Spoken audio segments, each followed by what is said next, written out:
Hello, you wonderful people, and welcome to another episode of Crime Centric. Almost forgot. This being a show where I talk about TV shows that are crime dramas. For today's episode, I'm going to talk about The Cleaning Lady, Season 4, Episode 2.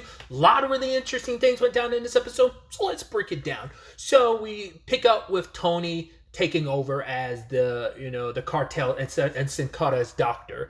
And, the guy giving her the lay of the land is like, always make sure you count the oxy when you're here. Also, make sure you bring a weapon here. Like, you can never be too careful. And his biggest advice for her was, don't let what you see during this job keep you from sleeping at night. Which, that's the interesting thing, because I had to think about it. It's like, well, Tony's been through a lot, she's seen a lot, she's done a lot, but it is still the situation of, you are still a human. You aren't completely desensitized to this. You still, also as a doctor too, like her having, I don't mean, like, it usually gets used in like, oh, you're such a bleeding heart. Like, it gets a negative connotation. But yeah, she wears her heart in her sleeve. She cares a lot. She is heart. That's one of Tony's biggest elements to her character. But it is a thing of, you've had your disconnect from the criminal world. Yes, you've been directly involved, but you haven't had to see, like, especially because, like, Armand kind of ran things a very specific way, and you never had to see, like, the truly, truly disgusting sides of the underworld, and you kind of see a little bit of that this episode with Fang. So it's like, because different people run different things, because Armand might have been a criminal, but he was kind of a criminal with a heart of gold himself. So, so it's always going to vary, and it's like Jorge, you never seen Jorge operate that way, but, once again, how one criminal organization operates isn't like another, so that's something to keep in mind. So it is like, oh, she hasn't always seen she hasn't seen the full depravity, doesn't know the full depravity of the underworld and stuff. But either way, poor doctor, of course, gets capped, because it makes sense. This isn't the type of business you can just retire from, because you're a loose end, Which also says a lot about Tony, too, is like, luckily she has Jorge on her side, but it's like, because Jorge would never let anything, or would, obviously it'd mean even more if Armand was still around, but Jorge cares for Tony. Probably not to the same extent that Armand did, but, still to a very great extent. Obviously, his feelings for Tony, on a positive side, it well exceeds his sister's feelings towards Tony, but either way, it's a situation of, too much, and we can't have you be a loose end. Last thing we need is the cops picking you up and getting you to turn state evidence against this type of thing. So it's like, yeah. But I'm saying it's also like being like, oh, Tony isn't going to be able to leave this easily.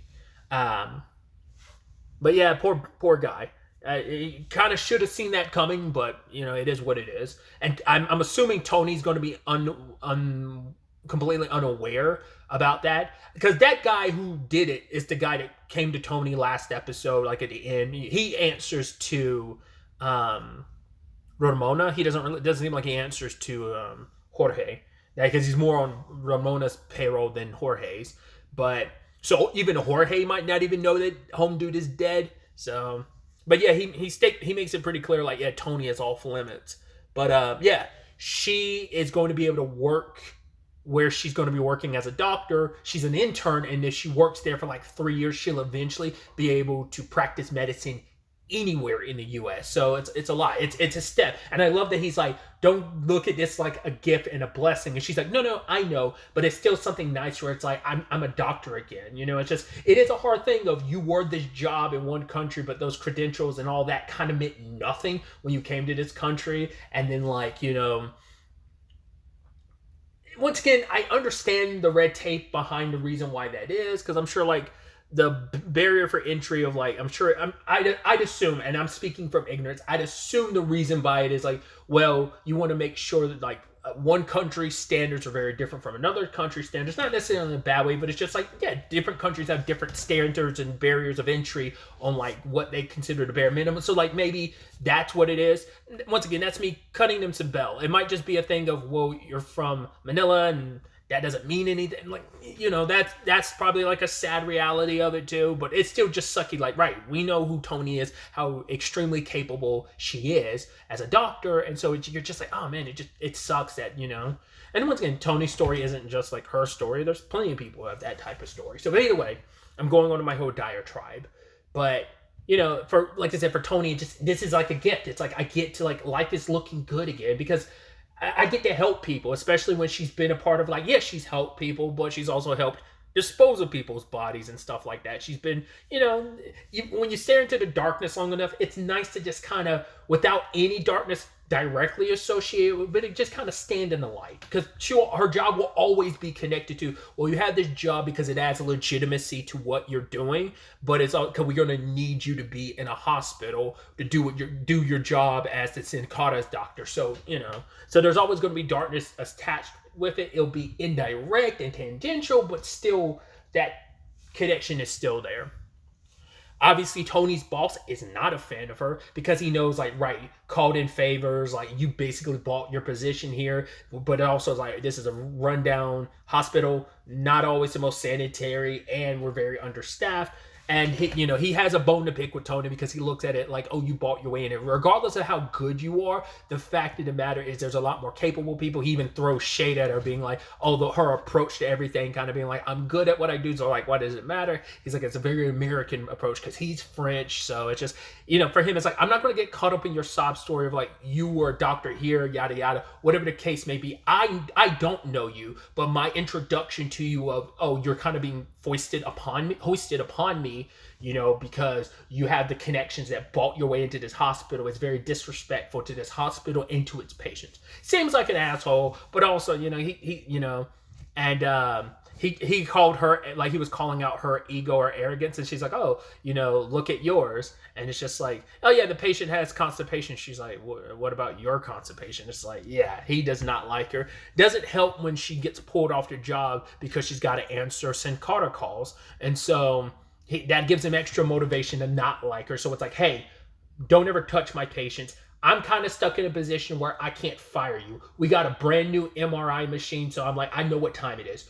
I don't know exactly what's here, but I know you're in a very privileged position of someone wants you here, puts you here, and wants to smooth it over so there's no issues you being here. It's like, I can't fire you, but I can limit the damage you do. So it is a situation, but I do love that him and Tony are at least in a decent enough spot by the end of the episode. They still don't like each other necessarily, but I kind of get the feeling, like, catch the vibe where I'm like, ooh, that's going to be a new love interest potentially? Come on, I don't know where, like I said, I think it'd be a little weird if they went down the route of making Jorge and Tony get together, because it's like, well, you and my cousin had a thing, so that would kind of be weird if something happened there, but I don't know. So that's why I'm like, it's more likely the doctor, because they kind of tease like there might have been like a Garrett and Tony thing along with the whole Audemars and Tony thing, but regardless of it all, I don't know. That's also in that weird spot of dating your boss. We'll see how that all shakes out. But it probably will just be a platonic relationship of just like, no, like respect. Like, yeah, you might be an asshole, but I respect you. And it's like, oh, I don't like you, but I respect you as a doctor. Because he's like, yeah, regardless of like, you need more finesse, but he's like, you're an adequate doctor. And she's like, my goodness. So it's like, yeah, but he has like a little smile with their repertoire, like their back and forth. So I think he's warming up to her, so at least that's ending in a more like positive enough place. So we have that. We have the person that Tony's answering the call for is Fang, and he has like it's not a call center, but basically it's a kind of like a boiler. Is the term boiler room? Because isn't that was that movie, wasn't it? Boiler Room. I think it was like a Vin Diesel movie where it's like a room where you just like basically scam people. You're trying to like it's almost like a boiler room call scam because they're trying to jack people of their money. It's like, oh yeah, I had this person transfer all their money into crypto and stuff like that, and it's like, oh, are you stealing from women? He's like, no, we don't discriminate. These are scamming men. We're scamming men too. It's equal. Everyone can catch the scam all across the gender spectrum. But either way.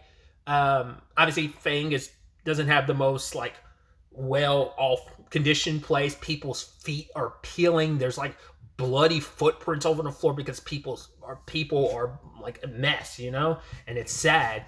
And one person she gets introduced to this episode was Benny, which I'm curious how long Benny's going to be around, because they feel like Benny seems to be our comic relief, and I'm like, ooh, comic relief could go two ways. One, you're around for a while and make it out of this, or two, you're around for a bit and then you immediately get killed. Because it feels like they're setting Benny up to be like, oh, you're going to be kind of our pseudo heart for this season. But we'll see. But yeah, he's asking Tony for help. But Tony's like, it's literally my first day on the job. Literally. And I'm not trying to rock the boat, because what this gives me, it gives me protection from like any retribution from Ramona. It also helps put me in a position where like I can help my family. So I don't want to threaten all that by and get, be in bad business, because any issues with Fang will also reflect upon Jorge, and now make it so that Jorge's more likely to kind of abandon you, even though he's, in the grand scheme of all this, he's the only one kind of on your side, because Ramona doesn't fuck with you, the rest of the squad, because once again, it's like, the guy, Fang was like, wait, aren't you the cleaning lady? And it's like, huh, and just kind of moves on, so. Yeah, because like, Tony came back the next day to look after her patient she had taken care of the first time she got there, but that person was dead. And Benny was like, I told you, the guy was dead. Like, the moment he couldn't do his work, he got beat, and so, yeah, it's a shitty environment. And Tony's so conflicted, because it's like, it is that ugly side of things of like, she never saw this type of operation, to my recollection, kind of, like something that would be in the vein of like a sweatshop. It's not exactly that, but this is kind of in that same caliber of like forcing people to work in very like, once again, working with criminals who do some shady stuff of like, yo, we kill people, we run drugs, yada yada yada. It's a little different than like, oh, these are people, like, even Benny's like, yo, I learned English from movies. Because like, the person I always think about when I hear stuff like that is like Rich Brian, like, the musician. Like, because if I remember correctly, I think Brian always talked about like he learned English from YouTube. So that's always like my example of that. Which I love. That's a part of his character, of him making references to movies and stuff, quoting stuff. And I love, he's like, I forgot what the quote he was making. And then Tony was just like, stop doing movie quotes. And he's like, sorry. But yeah, like, it's like I said, the depravity of just like these people who are tricked and taken advantage of. And I think it's also like, there's a little similarity. It's not a one-to-one, but I think, once again, she is her heart on her sleeve. So Tony is very sympathetic to this. And I think also, considering your situation in this country as an undocumented person and what that's kind of meant for you, it's not the same. She's not going to compare her circumstances to theirs, but it's still just a thing of, I get, well, like, life not being what you thought it would be in this country. You signed up for one thing and ended up being another. That's a whole conversation. Feel how you want to feel about it, but that's just, I just think that's kind of interesting. I just feel like from her perspective, she can feel even more sympathetic. And especially because she feels guilty of, I want to help people, especially because Fiona was like, well, you might not like what you have to do and the ugly side of the business, but you're able to help still like ease the suffering of people. So there is still that silver lining to it. So ultimately, Tony ends up helping Benny escape, because she gave him a lighter, and I was like, what's he gonna do? So he made like kind of like one of those paper lanterns. He kind of made one, went up, hit the sprinklers. I was like, oh man, you're going to screw over the operation, because all of those, like, any hard drives or computers, all the electronics are screwed because they got like splashed with water heavily. So yeah, especially because if you use that time to escape like Benny did, like, he was going to suffer like twofold, because they're like, oh, not only did you get away, you're definitely the reason why the sprinklers went off, you set back our business. That's enough. Then also, once again, a major pushback on Tony, because they're like, oh, Benny and Tony were talking. I got to keep an eye on this guy. So stashing him out currently at the cleaning business. We'll see how long that ends up lasting. Or are they able to find him another place? I'm like, what do you do? Like, because you can't have Benny just out and about, because, well, Fang is going to keep an eye on you because he's suspicious of you. He also made sure to take one of their business cards when he left. So you're like, cool, this place is now on his radar. So you can't just like be willy-nilly with just taking Benny, transporting him somewhere. You have to like keep in the back of a car.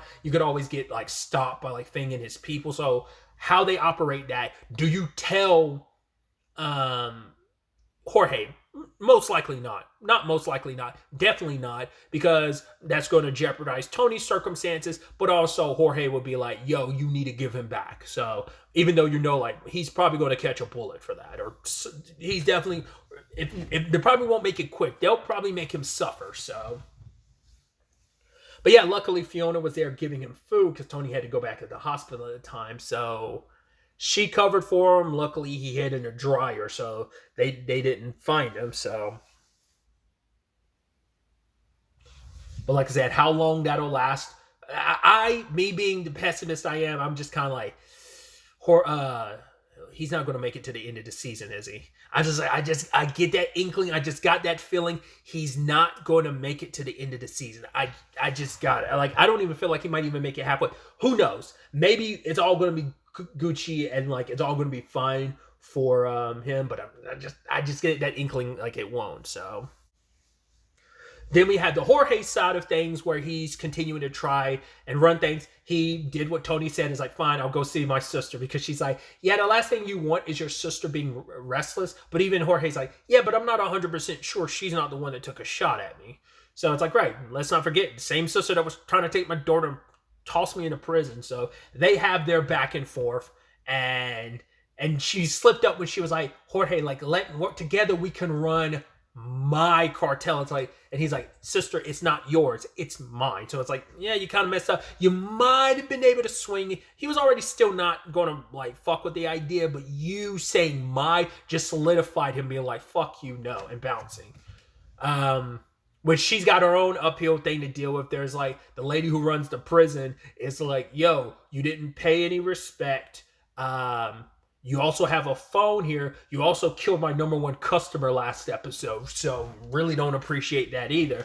And then Ramona playing the manipulator card, being like, oh, your mom passed recently. I can tell. I know. I commune with the dead. And you're like, oh, man, Ramona knows how to spin some bullshit. So using the cards and being like, oh, this and that. Your mother's telling you don't know who to trust, but you can trust your mother. You can trust me. And you're just like, man, how far are you going to be able to take that relationship? I guess you benefit from the fact is that she's very superstitious. I would assume, once again, that's an assumption from my part, making an ass out of me, but I would assume like a lot of Mexicans are spiritual, because like a lot of Mexicans are religious too, right? So I'm sure that kind of goes a little hand in hand. But it could be. I mean, the other lady called her, literal bruja, so it's like kind of like, no, don't listen. No, like she lies. Don't listen to her. It's like, yeah, but when you're like susceptible, you just, even hardcore criminals, that's the thing of like, typically it's like, oh no, no matter how hardcore a criminal is, it's like, yeah, they love their family. It's like, oh, I love my mom, or I love my child. So it's kind of that thing of, typically, not always, depending on what your crimes are and stuff like that, but more often than not, the more, it's weird to say, respectable criminals, the ones that aren't on the bottom of the barrel when it comes to the hierarchy of like, oh, which criminals you're like, oh, it sucks you did that, but you're not the worst, versus those who are the absolute bottom of the barrel, you're a piece of shit. I'm curious, like, my point is just like, I think, yeah, criminals care about their moms too. That was just my whole thing. And so while that's all happening, Jorge is trying to make deals with, like, there's a family that owns like the land he's trying to build a road through for the mining situation of the land, and they're the Holler family, and he meets like, I guess, like the daughter, Hunter, and they want like 75% of the profits, which is like, fuck you, because the place is like, it's like, oh, it's estimated like worth like 13 bill. So he's like, you're not, no. She knocks it down to like 60%, but that's still no to him. So he tries to find another way, because he's trying to approach the land and try to build a road through I think a reservation type of situation, because it's like there's indigenous people who live there, and now he has to make a deal with them. But it's like, right, you'll get this money up front, but then like later on when it's all said and done, the operation's going, this will be your percentage of it. But the problem is, it's like, well, we've been down that road of, oh, no. The money's going to come in. We'll pay you later. It's like, oh, dude's like, we're not, my people have kind of been screwed over by that. We're not going down that route. And he told this interesting, he's like, we have our own creation myth. And that's like, right, the first man and first woman found a bottle. That bottle had 4 beings that dumped out of it. 2 use small smoke to build fires and to try and preserve all that was around them, versus the other 2 who made big smoke and who didn't care about the destruction that would kind of stem out from that fire. So which one are you? And he's like, efficient but respectful. It's like, cool. What's your sister say? It's like, well, she isn't part of this. Yeah, talk to your sister and get back to me. So he has no choice but to go to her, despite early in the episode being like, you're not working with you. This is my operation. You're crazy. And she's like, yo, I am old. I am lonely. But you're not going to say crazy. Like, don't ever use the word crazy towards a woman, which I get it. Hey, there's a lot of historical there's a lot of history behind using the word crazy when describing a woman, especially specifically the word hysterical. There's a lot of layers to that. But I'd also say when describing Ramona herself, crazy is apropos. So it just feels kind of like, generally speaking, yes, but when we're talking about at least your case, like, crazy is very befitting. But once again, he has to placate his sister. So she's like, right, we can work together. I'll even tell you like what that guy wants. Like, I'll find out like what he actually wants, what he's trying to get out of this. But then like Jorge was like, okay, we'll work together. But the thing is, this is still my operation, and you screw me over, I will tell people in this prison who you really are. Because she made sure not to tell them who she was. Because I'm sure like this encounters probably ruffled feathers with a lot of other criminal organizations, and it's like knowing who you're the former El Jefe of a cartel. It's like, you put a target on your back. So because she made it clear, like when the woman's like, "Oh, what are you, cartel?" and she was like, "No, I'm nobody." So he's like, "Yeah, I will tell people in here who you really are, and I will just sit back and as they rip you apart." So we'll see how that all shakes out and plays out. Another angle to this story. Well, really quickly, I forgot. Ramona got some information this episode, and I was like, because she got her phone back from the lady, I was like, what information did she need? And that was, who's the person that came after Jorge? Because she's like, whoever it was, like, wait, you don't know who they were. If you did, they should already be dead by now. So now Jorge got the information that played into like his sister, like them being more in business together and working together. And now Jorge at the end of the episode calls up Tony because it's like, yo, we need to deal with this. I need you to make sure the guy doesn't die. So we'll find out who it was that was behind who orchestrated the hit, and whether it's like one of his quote unquote business partner or whether it's someone else. Once again, the Sin Cara seems weak with Jorge at the top. So it's like, yeah, you have to show a show of strength. And even Jorge threatening Ramona, she's like, there's that strength in my brother I saw, or rather I wanted to see it. The whole reason why, once again, as she said last episode, why she wanted to send him to prison so he'd come out stronger. It's like, yeah, sure, sis. But either way, so that's where things end up. But the other side of the episode, we also catch up with Fee and Chris, because Fee has to take a job she doesn't want to take. It's at like I think specific like a Filipino community center. But the problem is that the lady running it, was her name Rosa, is a complete and utter asshole. And it's like, that's why they kind of left before, because it's like the last time they worked at this lady's place, she kept throwing shade about them being undocumented. Like, yeah, I was like, can't you at least be sympathetic? Because like, yo, these people are doing a service. Like, you don't have to shit on someone just because of that. It's like, why, like, but as her son says later on, basically she's power tripping because she's trying to compensate for the fact that life isn't going her way. So, these are people working hard, trying to make an honest living. Just because you're unhappy, you feel like taking it out on them because you need to feel better about yourself. You're in a more like, fortunate situation. Like, don't try and shit on someone less fortunate. And the thing is, Fiona has to like smile and take it on the chin, because it's just like, we need the money, because like they've lost other contracts, had to take this one that she didn't want to. So I also thought it was cute, and I think it's nice that they're like, because I didn't talk about it last episode, but the whole dancing thing with Chris, and even Phoebe being like, oh, I'm glad to see you doing that. She's like, I used to love you doing that, but then you quit. He's like, no, I didn't really quit, and I didn't hate it. It's just liking it wasn't really cool. So But yeah, like I guess that's going to be a bigger part of the story. So I'm curious. I'm curious. Like, was that a choice that they made as the creators, or was that the actor who plays Chris being like, oh yeah, could maybe he was talking to the writers or the creator, being like, oh, could we implement like he likes maybe I don't know if in his personal life or maybe even in a professional sense, like does he like dance or whatever, and he wanted to kind of implement that in the show, or was that just something they were like, oh hey, actor who plays Chris, like would you want to like include this? Like sometimes stuff like that, you kind of feel like that feels like that's more of like an actor being like implementing, being like, oh, it'd be cool if we could add a little bit of like something I'm very passionate about into the show. Like I said, that could just easily been like, no, the writers and creators already planned that, so who knows. Maybe that information's out there. I haven't looked into it. Just, like I said, just spitballing and just talking. But they ultimately didn't take her money. And I love Fee kind of having the high road where she's like, no, no, no, no. How about you keep this money and look at it as kind of like a donation to the center because it looked after me and stuff like that. And it's basically throwing shade at her. Because like this place took care of us despite someone as nasty as you kind of running it.